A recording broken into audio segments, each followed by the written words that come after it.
Computer शुरू करना। आइए अब सीखते हैं कंप्यूटर शुरू करना।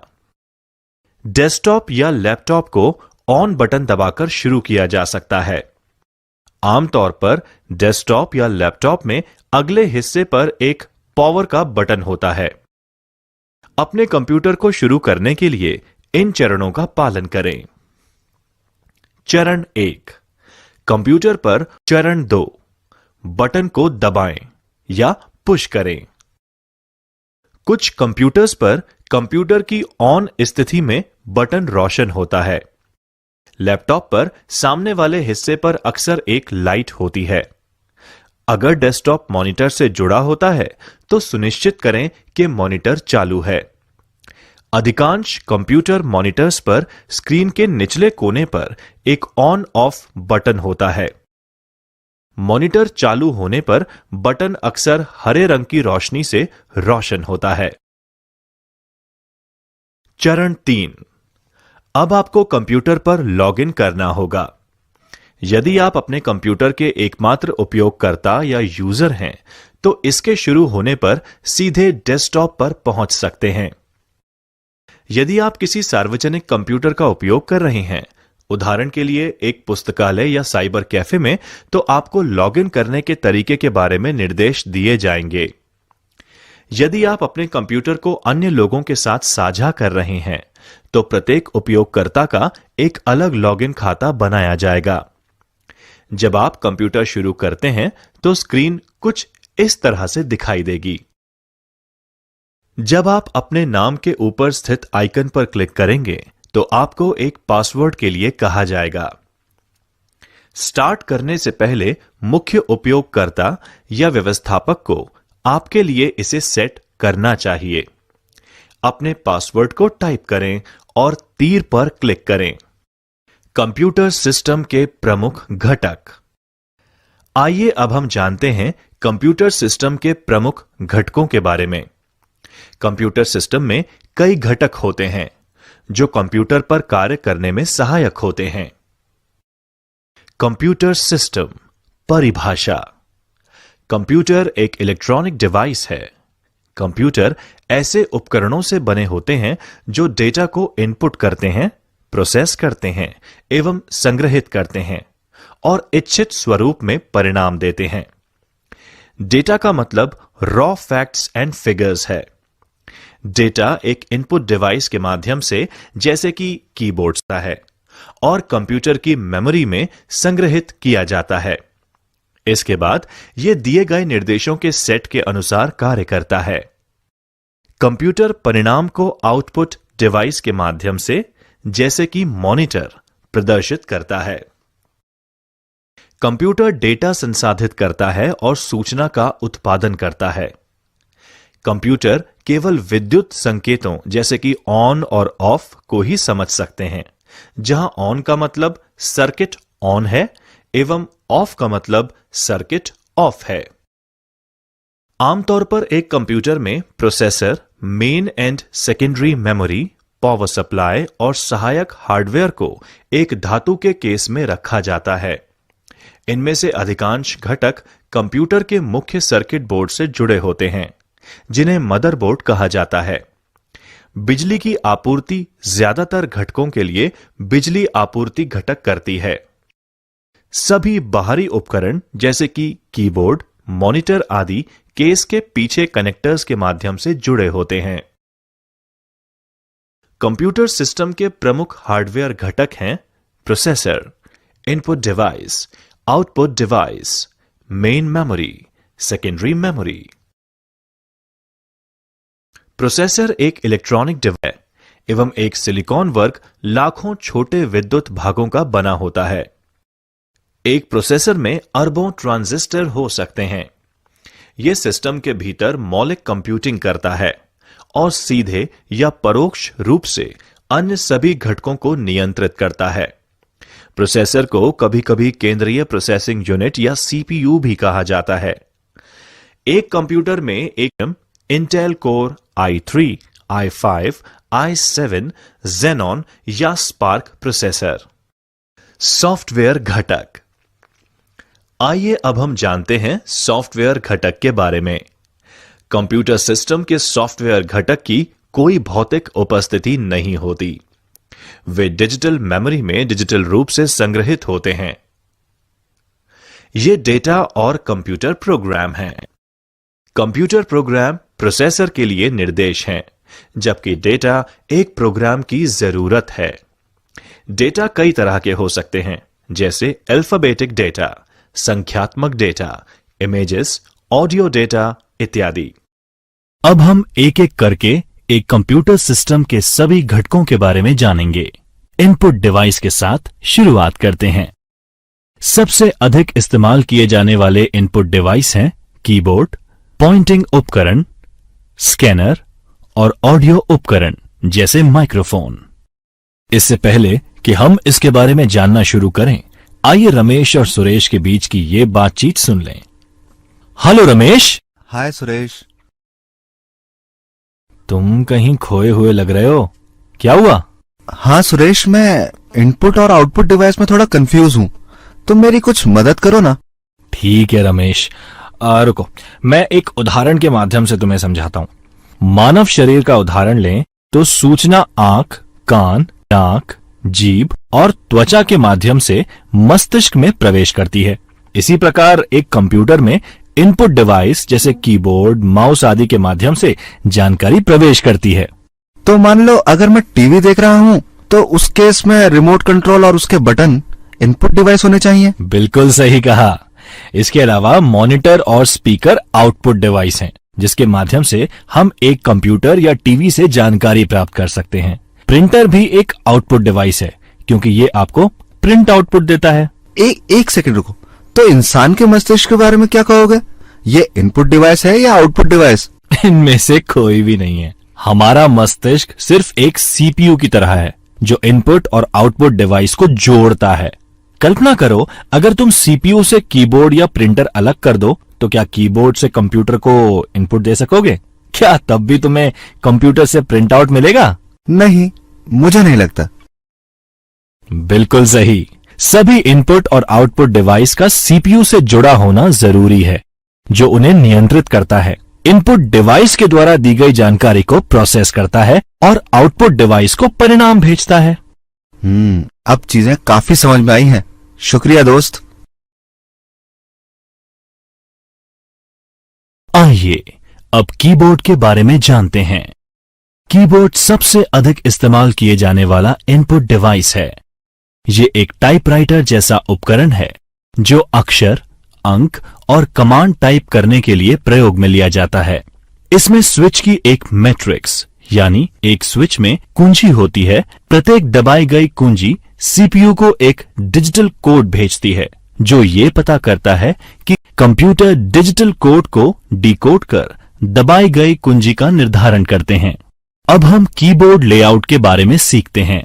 आप अलग अलग कीज के बारे में जानने के साथ साथ इसे अपने कंप्यूटर पर दबाकर प्रत्येक की के वास्तविक कार्य को समझ सकते हैं और देख सकते हैं कि वह की दबाने पर कंप्यूटर में क्या होता है। कीबोर्ड मूल रूप से एक पारंपरिक टाइपराइटर के साथ एक नंबर पैड और कुछ विशेष कीज का समूह होता है, जैसे एरो की, F1 से F12 तक फंक्शन कीज इत्यादि। Navigation keys. नेविगेशन कीज जो कि कीबोर्ड पर स्थित होती हैं, ये कर्सर को आसपास स्क्रीन पर स्थानांतरित करने के लिए प्रयोग की जाती हैं। इनमें 4 arrow keys, page up, page down, home और एंड शामिल हैं। इसके अलावा फंक्शन कीज भी होती हैं, जो एप्लीकेशन के अनुसार विभिन्न कार्यों कार्य करता है।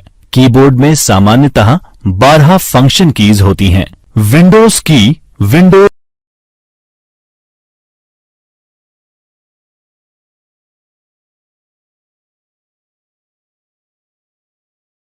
करता है। कीबोर्ड में सामान्यतः 12 फंक्शन कीज होती हैं। विंडोज की विंडोज ऑपरेटिंग सिस्टम का उपयोग करने वाले कंप्यूटर के कीबोर्ड पर एक कुंजी होती है। इस की पर विंडोज लोगो प्रदर्शित होता है। इस की को कंट्रोल और ऑल्ट के बीच रखा गया है और इस पर क्लिक करने पर विंडोज में स्टार्ट मेन्यू प्रदर्शित हो जाता है। कंट्रोल ऑल्ट की को कॉम्बिनेशन की भी कहा जाता है, क्योंकि इन्हें अन्य कीज के साथ दबाने पर कुछ निश्चित कार्य किए जा सकते हैं। टॉगल की वह की जो दो अलग अलग इनपुट मोड के बीच इनपुट को टॉगल करता है, उसे टॉगल की कहा जाता है। ये एक लाइट स्विच के समान है जिससे लाइट को ऑन या ऑफ किया जाता है। सबसे सामान्य टॉगल की में caps lock, num lock, scroll lock और इंसर्ट की सम्मिलित हैं। कैप्स और लोअर केस यानी छोटे अक्षर और अपर केस यानी कैपिटल अक्षर के बीच शब्दों को टॉगल करता है। नम लॉक इनपुट को लेटर और नंबर में टॉगल करता है। इनपुट डिवाइस की एक अन्य श्रेणी है पॉइंटिंग डिवाइस, जो एक इनपुट इंटरफेस है जिसकी मदद से एक उपयोगकर्ता कंप्यूटर में डेटा दर्ज कर सकता है। ग्राफिकल यूजर इंटरफेस यानी GUI माउस या अन्य उपकरण को डेस्कटॉप की सतह पर घुमाकर वे माउस के स्विच एक्टिवेट कर उपयोगकर्ता यानी यूजर को कंप्यूटर को नियंत्रित करने और डेटा उपलब्ध कराने में मदद करता है। पॉइंटिंग डिवाइस के हलचल के संकेत स्क्रीन पर माउस की हलचल या अन्य दृश्य सूचक से मिलता है। पॉइंटिंग डिवाइस के सामान्य कार्यों में पॉइंट क्लिक व ड्रैग ड्रॉप आते हैं। कुछ प्रचलित पॉइंटिंग डिवाइस हैं mouse, track ball, touch pad, track point, graphics tablet, joystick और टच स्क्रीन। पॉइंटिंग डिवाइस एक USB पोर्ट के माध्यम से कंप्यूटर से जुड़े होते हैं। माउस सबसे लोकप्रिय पॉइंटिंग डिवाइस है।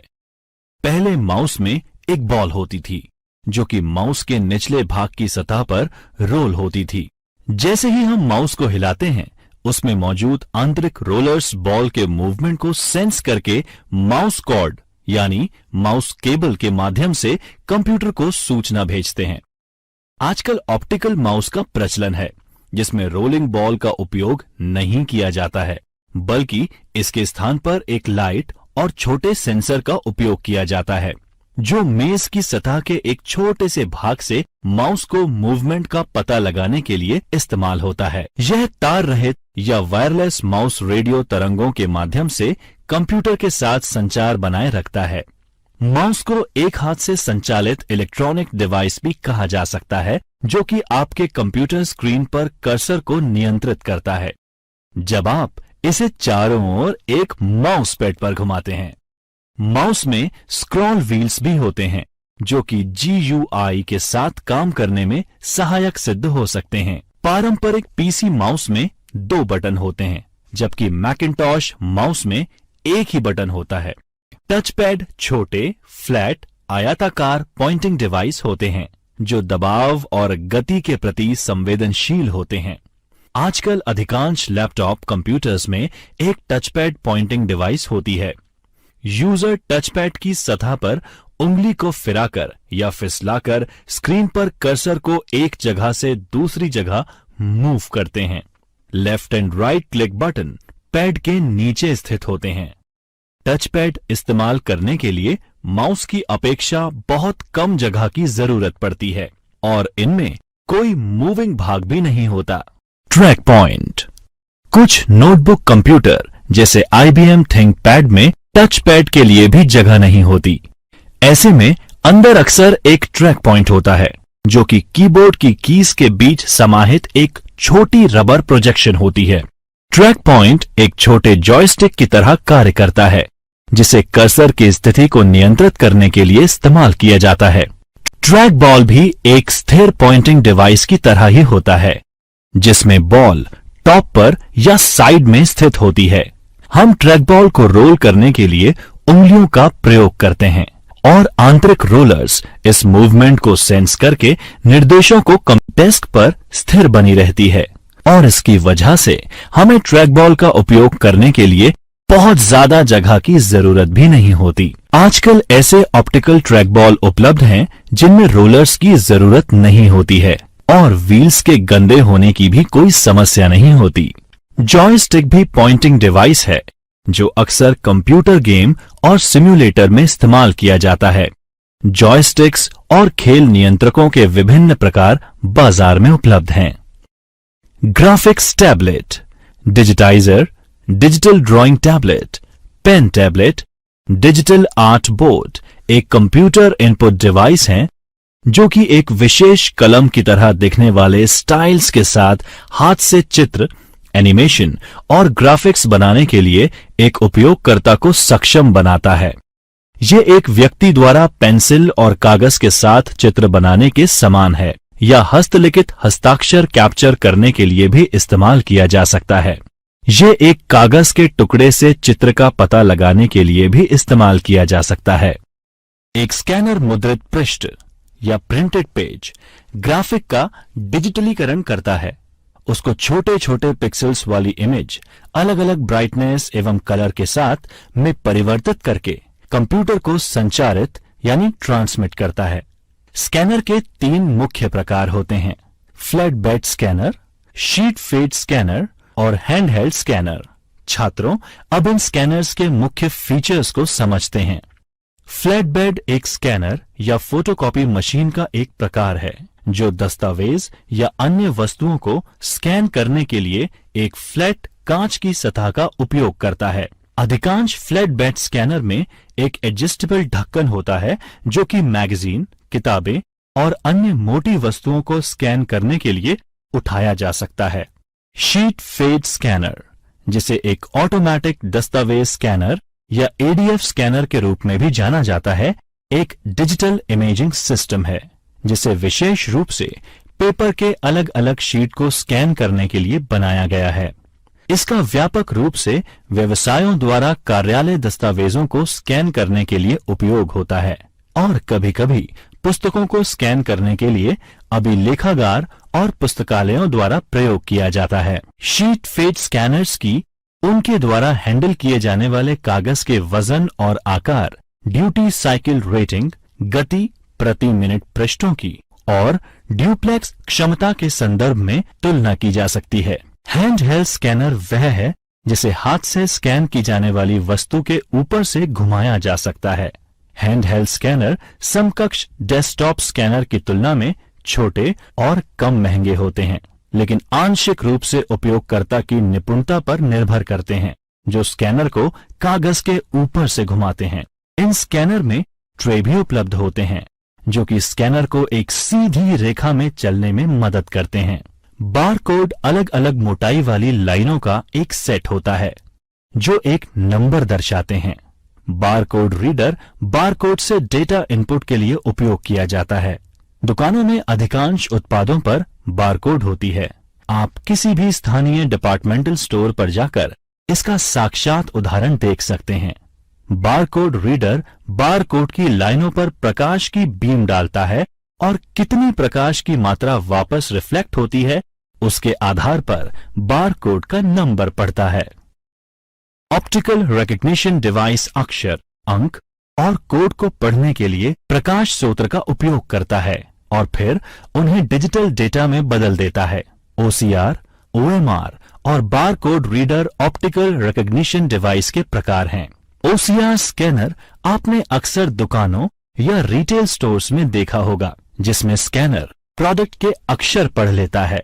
इसी तरह ओएमआर स्कैनर मार्क्स को पढ़ता है। इसे प्राय परीक्षाओं की स्कोरिंग में इस्तेमाल किया जाता है जैसे सेट, जीआरई, कैट इत्यादि। इसी तरह MICR magnetic ink character reader वह तकनीक है जिसमें मशीन मुद्रित संख्यात्मक डेटा को पहचानने के लिए चुंबकीय स्याही का इस्तेमाल करती है। MICR रीडर कैरेक्टर का पता लगाकर उन्हें डिजिटल डेटाटिकल तरीकों OCR पुरानी MICR टेक्नोलॉजी की तरह जटिल है, पर चुंबकीय स्याही का अभी भी प्रयोग किया जाता है। ये धोखाधड़ी को रोकने का कार्य करता है क्योंकि एक फोटोकॉपी चेक को चुंबकीय स्याही के साथ प्रिंट नहीं किया जाएगा। Optical mark reader. आइए अब जानते हैं ऑप्टिकल मार्क रीडर के बारे में, जो पेंसिल या पेन द्वारा किए गए निशान के एक पूर्व निर्धारित प्रकार की पहचान करने के लिए उपयोग होता है। सबसे आम उदाहरण परीक्षाओं में प्रयोग किए जाने वाली उत्तर पुस्तिका OMR उत्तर पुस्तिका को स्कैन कर आउटपुट के रूप में परिणाम का उत्पादन करने के लिए प्रयोग किया जाता है। OMR सर्वेक्षण चुनाव और परीक्षणों में भी प्रयोग किया जाता है। Optical character recognition. आइए अब जानते हैं ऑप्टिकल कैरेक्टर रिकग्निशन के बारे में। Optical character recognition machine encoded form में इमेजेस, प्रिंटेड या हस्तलिखित टेक्स्ट का इलेक्ट्रॉनिक रूपांतरण करता है। यह व्यापक रूप से स्वचालित डेटा एंट्री के लिए इस्तेमाल किया जाता है, जैसे OCR यूज करके printed paper data records, passport दस्तावेजों, बैंक चालान, बैंक स्टेटमेंट्स, कंप्यूटरीकृत रसीद डिजिटल फॉर्म में परिवर्तित कर सकते हैं। यह प्रिंटेड टेक्स्ट को डिजिटाइज करने का सबसे आम तरीका है, जिससे यह डेटा इलेक्ट्रॉनिक रूप से एडिट, सर्च, ऑनलाइन डिस्प्ले किया जा सकता है और इसके बाद इसको मशीन प्रक्रियाओं जैसे कि मशीन अनुवाद, टेक्स्ट का स्पीच में परिवर्तन और पाठ खनन में उपयोग कर सकते हैं। Barcode reader. आइए अब जानते हैं बारकोड रीडर के बारे में। बारकोड एक वस्तु को मशीन द्वारा विशिष्ट रूप से पहचानने का एक तरीका है। हर एक ऑब्जेक्ट को विशिष्ट रूप से पहचानने के लिए एक कोड दिया जाता है, जिसे एक मशीन के द्वारा पढ़ा जा सकता है। मूल रूप से बारकोड को समानांतर लाइनों के बीच की दूरी एवं उनकी चौड़ाई में, लेकिन बाद में 2 आयामों में आयत, डॉट्स, षटकोण और अन्य ज्योमेट्रिकल आकारों में विकसित हुआ। यह विशेष रूप से शॉपिंग मॉल एवं डिपार्टमेंटल स्टोर में क्विक बिलिंग और सूची प्रबंधन के लिए उपयोग किया जाता है। एक विशेष हैंडहेल्ड डिवाइस यानी कि बारकोड रीडर, जो कि एक कंप्यूटर या टर्मिनल से जुड़ा होता है, को बारकोड पढ़ने और आइटम की पहचान करने के लिए इस्तेमाल किया जाता है। कैश मेमोरी मुख्य मेमोरी से तेज होती है। यह मुख्य मेमोरी की तुलना में कम समय का उपयोग करती है। यह अस्थायी उपयोग के लिए डेटा स्टोर करती है। यह ऐसे प्रोग्राम को संग्रहित करती है जो छोटी अवधि के लिए संग्रहित किया जा सकता है। कैश मेमोरी की कुछ सीमाएं भी हैं। कैश मेमोरी की सीमित क्षमता होती है।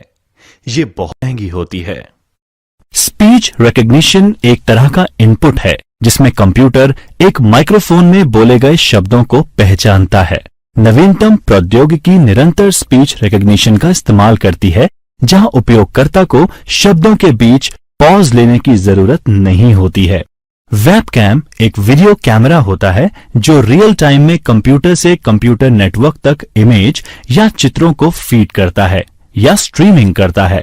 जब कंप्यूटर से वीडियो स्ट्रीम कैप्चर की जाती है, उसे कंप्यूटर पर सेव करके देखा जा सकता है, दूसरे सिस्टम या नेटवर्क पर भेजा जा सकता है, जैसे इंटरनेट या ईमेल के साथ अटैचमेंट के रूप में। एक दूरस्थ स्थान के लिए भेजा गया वीडियो स्ट्रीम उस कंप्यूटर पर सेव किया जा सकता है, डाउनलोड करके देखा जा सकता है या कहीं और भी भेजा जा सकता है। एक आईपी कैमरा जो ईथरनेट या वाईफाई का उपयोग करके कंप्यूटर से जुड़ता है, के विपरीत एक वेबकैम आमतौर पर एक यूएसबी या इसी तरह के किसी अन्य केबल द्वारा कंप्यूटर से जोड़ा जाता है या लैपटॉप अथवा कंप्यूटर हार्डवेयर में इनबिल्ट आता है। अब आउटपुट डिवाइस की बात करते हैं। आउटपुट एक कंप्यूटर जनित जानकारी होती है जो स्क्रीन पर प्रदर्शित की जाती है और कागज पर प्रिंट की जाती है या मशीन पढ़ सके ऐसे फॉर्म में जैसे डिस्क और टेप। आउटपुट डिवाइस परिधीय उपकरण होते हैं जो हमें कंप्यूटर द्वारा संसाधित या प्रोसेस डेटा देखने अथवा सुनने के लिए सक्षम बनाते हैं। आउटपुट ऑडियो या वीडियो कुछ भी हो, ग्राफिक्स और वीडियो शामिल होते हैं। ऑडियो आउटपुट में ध्वनि, आउटपुट डिवाइस में मॉनिटर, प्रिंटर और स्पीकर आते हैं। आइए अब हम उन्हें एक एक करके प्रत्येक के बारे में समझते हैं। मॉनिटर एक कंप्यूटर डिस्प्ले या कंप्यूटर के लिए एक इलेक्ट्रॉनिक विजुअल डिस्प्ले होता है। आधुनिक मॉनिटर्स में आमतौर पर एक thin film transistor liquid crystal display यानी TFT LCD या एक फ्लैट पैनल LED डिस्प्ले होता है, जबकि पुराने मॉनिटर्स में एक कैथोड रे ट्यूब, जिसे CRT कहा जाता था, का इस्तेमाल किया जाता था। मॉनिटर को VGA, DVI, HDMI, display port, Thunderbolt, LDVS यानी लो वोल्टेज डिफरेंशियल सिग्नलिंग के माध्यम से या अन्य प्रोप्राइटरी कनेक्टर्स और सिग्नल से कंप्यूटर से जोड़ा जा सकता है। मॉनिटर के बारे में बात करते हैं।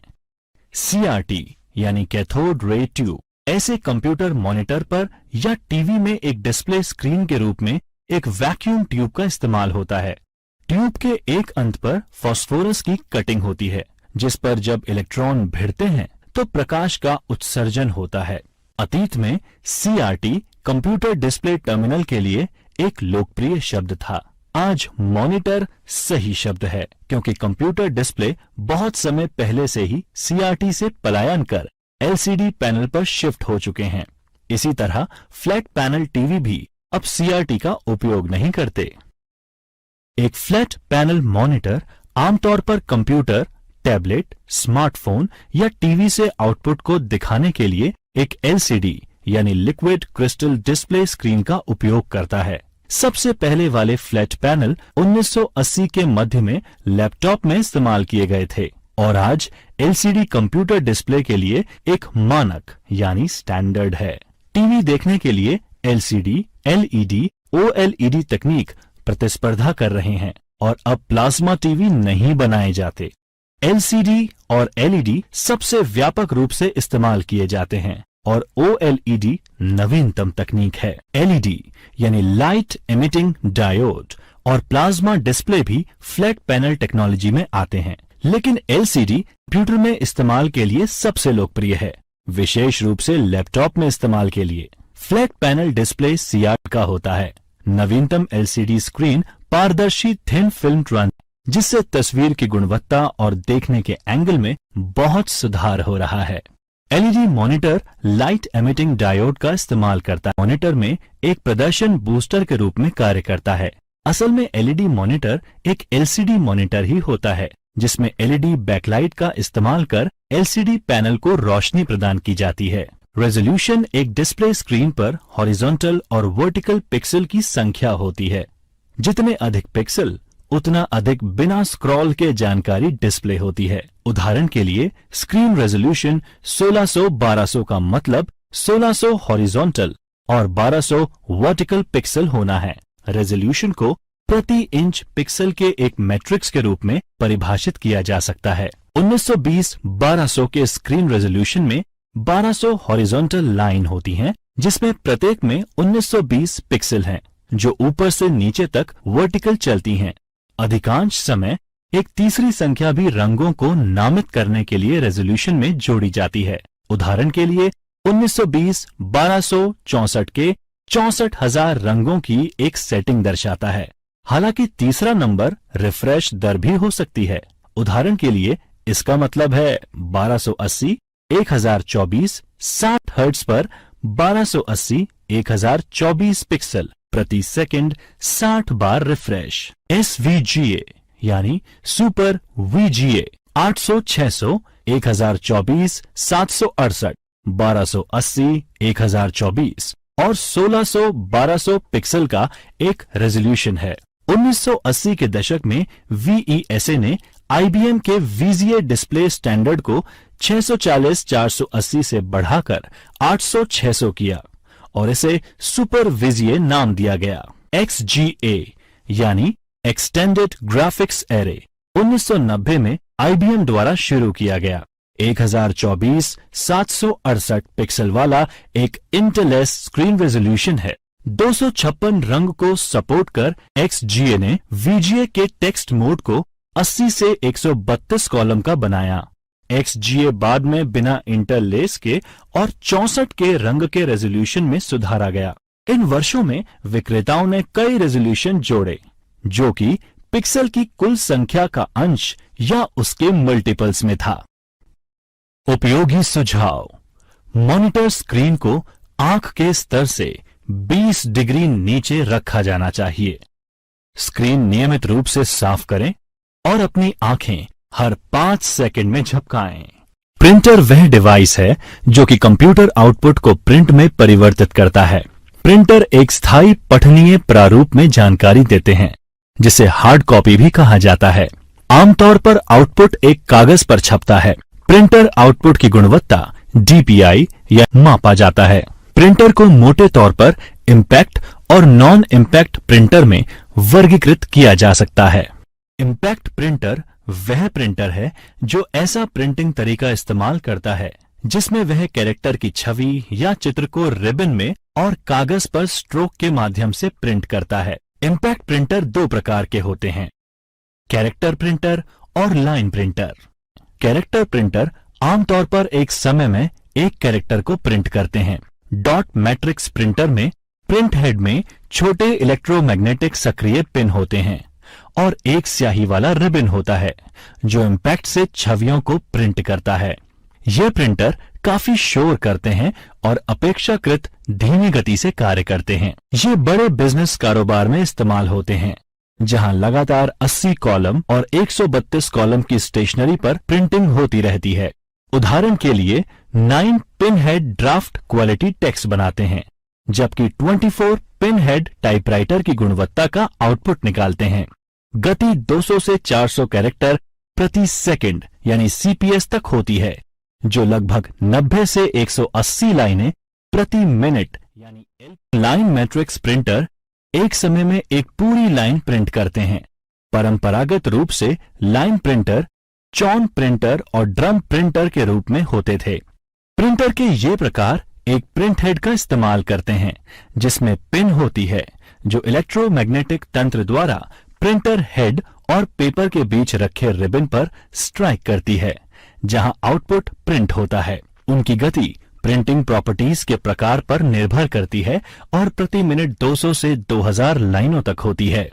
प्रिंटर की एक अन्य श्रेणी नॉन इम्पैक्ट प्रिंटर है जिसमें कागज पर एक रिबन पीटने के बिना ही प्रिंट होता है। लेजर, एलईडी, इंकजेट, ठोस स्याही, थर्मल वैक्स हस्तांतरण और dye sublimation printer non impact printer का उदाहरण है। नॉन इम्पैक्ट प्रिंटर आमतौर पर इम्पैक्ट प्रिंटर से तेज कार्य करते हैं और बहुत कम आवाज करते हैं।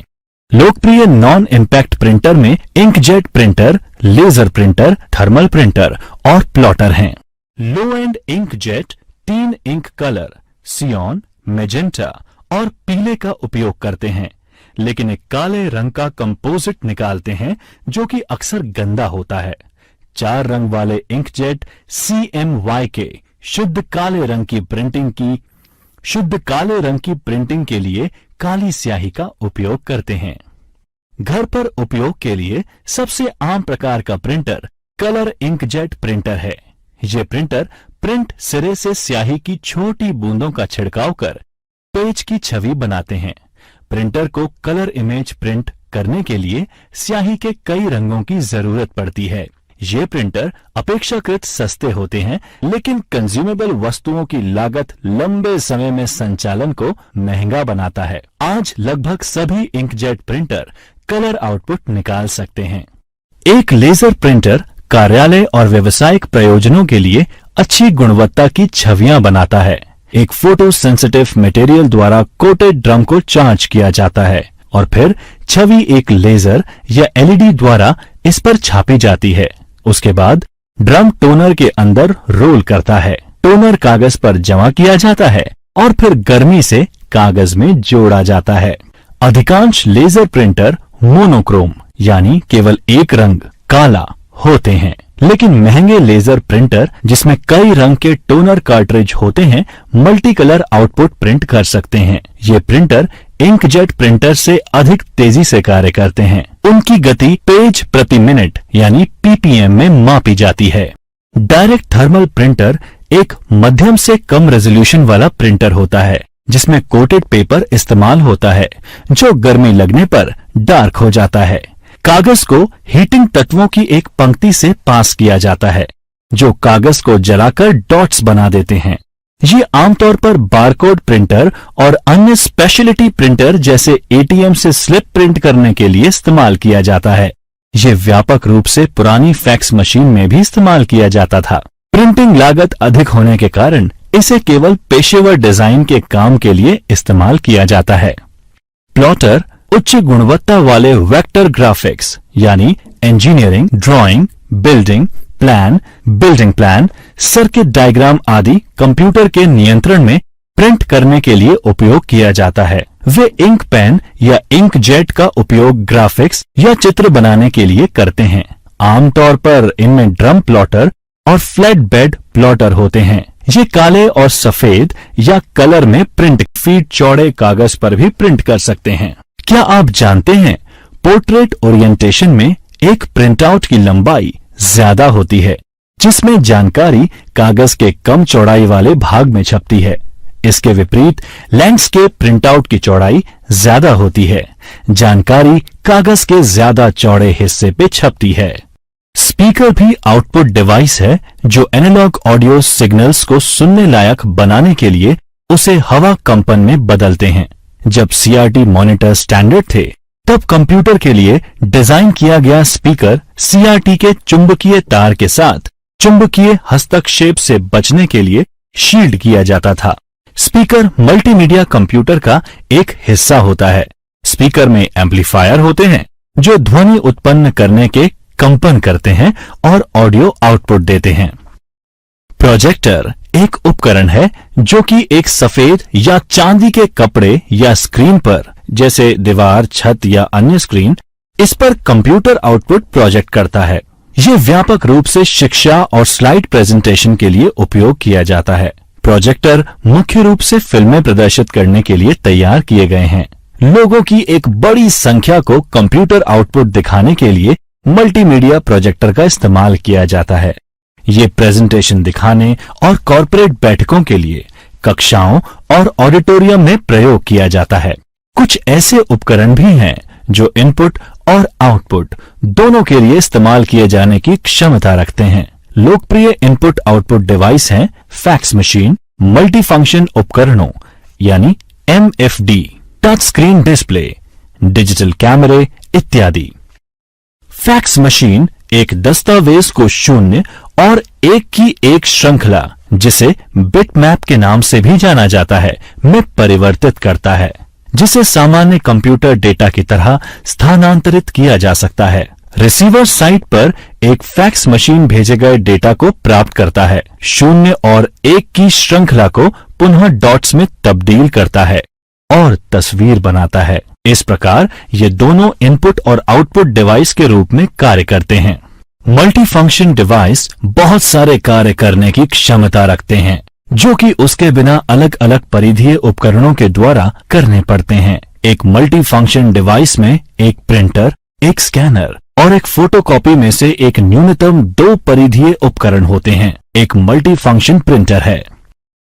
मोडेम एक उपकरण है जो टेलीफोन लाइन पर प्राप्त एनालॉग संकेतों को डिजिटल संकेत में बदलता है, जो कि एक कंप्यूटर के लिए इनपुट के रूप में इस्तेमाल किया जा सकता है। इसी तरह यह एक कंप्यूटर से प्राप्त जानकारी को बदलकर टेलीफोन लाइनों पर पहुंचाता है। आप मोडेम के बारे में अधिक इंटरनेट सीखते टाइम जानेंगे। एक कंप्यूटर मेमोरी एक मानव मस्तिष्क की तरह ही होती है। ये डेटा और जानकारी स्टोर करने के लिए प्रयोग की जाती है। कंप्यूटर मेमोरी एक स्टोरेज जगह है जहां प्रोसेस करने के लिए डेटा और निर्देशों को रखा जाता है। मेमोरी मुख्य रूप से 3 प्रकार की होती है: primary memory, main memory, secondary memory और कैचे मेमोरी। कैचे मेमोरी, जिसे सीपीयू कैचे भी कहा जाता है, एक मेमोरी बैंक है जो मुख्य स्मृति और प्रोसेसर के बीच ब्रिज का काम करता है। कैचे मेमोरी एक बहुत ही उच्च गति वाली सेमीकंडक्टर मेमोरी है जो सीपीयू और मुख्य मेमोरी में तेजी ला सकती है। ये डेटा और प्रोग्राम के उन हिस्सों को स्टोर रखती है जो अक्सर सीपीयू द्वारा उपयोग में लिया जाता है। डेटा और प्रोग्राम द्वारा डिस्क से कैचे मेमोरी में ट्रांसमिट होते हैं, जहां से सीपीयू उन तक पहुंच सकते हैं। निर्देश और डेटा लुक अहेड एल्गोरिथम का उपयोग कर कैश लाइन कहे जाने वाले फिक्स ब्लॉक में मुख्य मेमोरी से कैश में स्थानांतरित किए जाते हैं। Primary memory. आइए अब जानते हैं कंप्यूटर की प्राइमरी मेमोरी के बारे में। प्राइमरी मेमोरी केवल उन डेटा और निर्देश को जमा करके रखती है जिस पर वर्तमान में कंप्यूटर काम कर रहा है। जब बिजली बंद हो जाती है तब यह मेमोरी डेटा खो देती है। आमतौर पर यह मेमोरी अर्धचालक उपकरणों से बनी होती है। इसका मतलब सिलिकॉन आधारित ट्रांजिस्टर, रैम और रोम मुख्य मेमोरी के 2 उदाहरण हैं। रैम परिवर्तनशील मेमोरी है। फ्लैश मेमोरी रोम, प्रोम, प्रोग्रामेबल रोम, ईपी रोम, इरेजेबल प्रोम नॉन वॉलेटाइल मेमोरी के उदाहरण हैं। डेटा और निर्देश जो कि प्रोसेस करने के लिए आवश्यक है, मुख्य मेमोरी में रहते हैं। मुख्य मेमोरी की विशेषताएं। यह कंप्यूटर के काम करने वाली मेमोरी है। इसकी गति मुख्य मेमोरी से भी तेज होती है। एक कंप्यूटर प्राइमरी मेमोरी के बिना नहीं चल सकता। रैम यानी रैंडम एक्सेस मेमोरी किसी भी कंप्यूटर, स्मार्टफोन या टैबलेट की मुख्य मेमोरी है। रैम अस्थायी कार्यक्षेत्र है जहां डेटा प्रोसेस होता है और निर्देशों का पालन होता है। रैम को एक सिंगल बाइट पढ़ने और राइट करने की क्षमता ही रैंडम एक्सेस बनाती है। ये बाइट एड्रेसिबिलिटी स्टोरेज डिवाइस के अनुसार भिन्न हो जाती है। जैसे हार्ड डिस्क और फ्लैश मेमोरी चिप है जो उन सेक्टर्स को भी पढ़ और राइट कर सकते हैं जिसमें मल्टीपल बाइट होते हैं। इसके अलावा रैम को सॉफ्टवेयर के लिए एक अस्थायी जगह के रूप में प्रयोग किया जाता है, जबकि स्टोरेज स्थायी होता है जब तक उपयोगकर्ता द्वारा डिलीट नहीं किया जाता।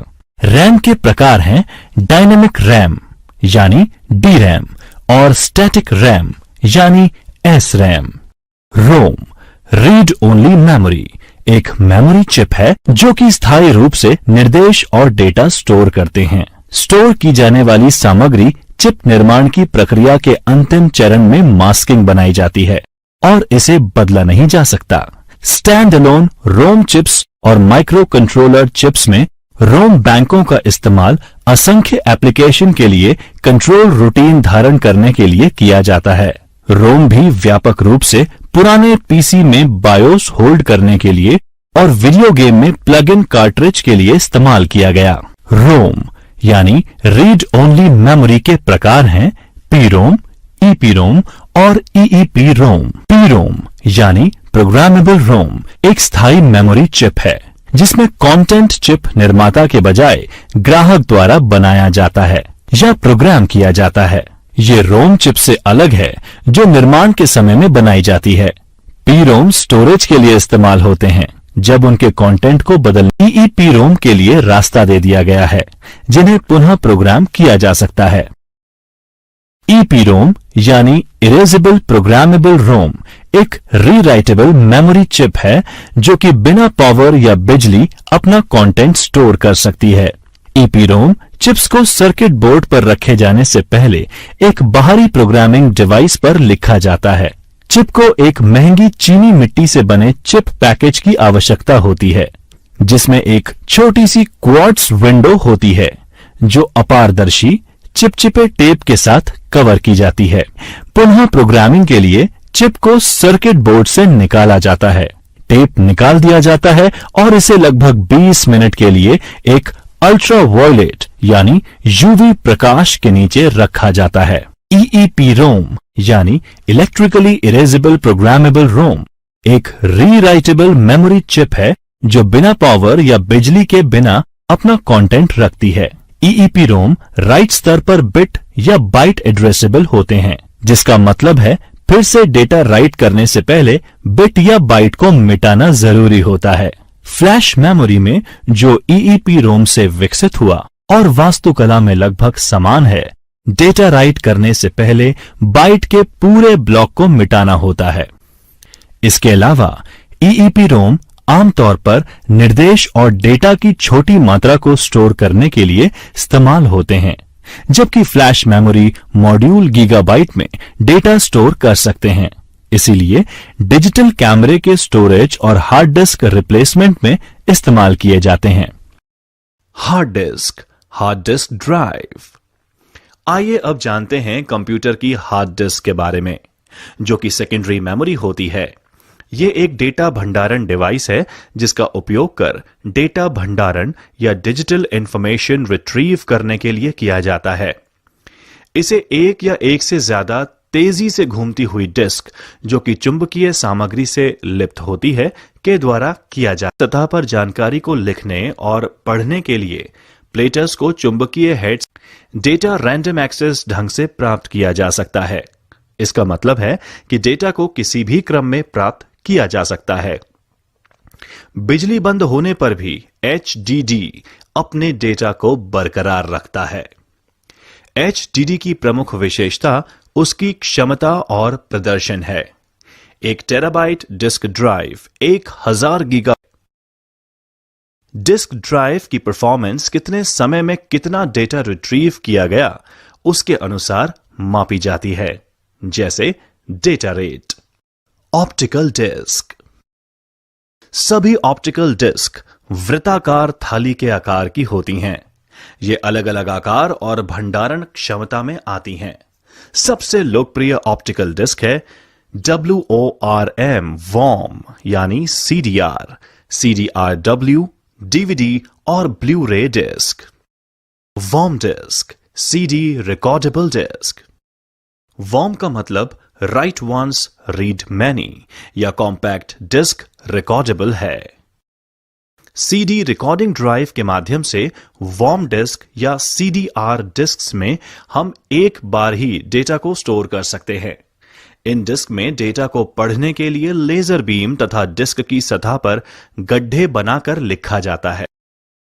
कॉम्पैक्ट डिस्क रीड राइट, ये वॉर्म डिस्क के समान है, लेकिन आप इसमें सूचनाएं कई बार मिटा और लिख सकते हैं।